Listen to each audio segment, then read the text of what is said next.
Helo, fe enw I yw PC Helen Marshall ac rwy'n swyddog heddlu cymunedol ysgolion, yn union fel yr un sy'n ymweld â'ch ysgol chi. Heddiw, rwy'n mynd i sgwrsio am eich ffôn symudol. Mae'n siwr nad oeddech yn gallu aros i gael eich ffôn symudol eich hun. Ac os nad oes gennych un eto, gallaf fentro eich bod wedi gofyn i'ch rieni allech chi gael un cyn gynted â phosibl. Mae nhw'n wych. Mae gymaint o bethau a gallwch ei wneud a'ch ffôn. Gwrando ar eich hoff gerddoriaeth, chwarae gemau, defnyddio bob math o apps, tynnu lluniau a fideos, ac wrth gwrs, tecstio a sgwrsio â'ch ffrindiau.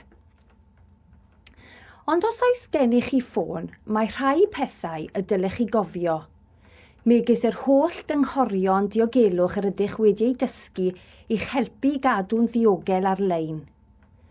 Mae rhain hefyd yn bwysig i'ch cadw'n ddiogel wrth i chi ddefnyddio'ch ffôn.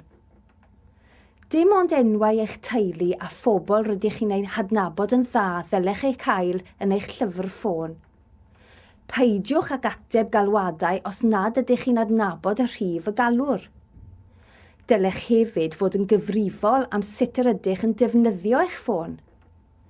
Gelwir anfon, negeseuon, text cas a lluniau anweddus neu fideo sy'n gwneud sbort am ben pobl eraill yn fwlio seibr, a gall fod iddo ganlyniadau difrifol.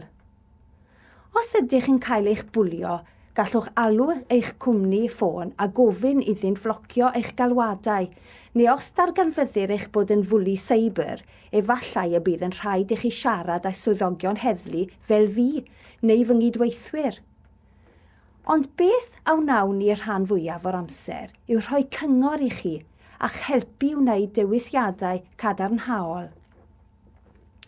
Cofiwch, os ydych yn poeni am unrhyw negeseuon a dderbyniwch, neu fod rhywbeth yn eich gwneud yn anghyfforddus, dywedwch wrth oedolyn yr ydych yn ymddiried ynddo, neu siarad â rhywun fel fi, sef swyddog heddlu cymunedol ysgolion. Rydym yma i helpu.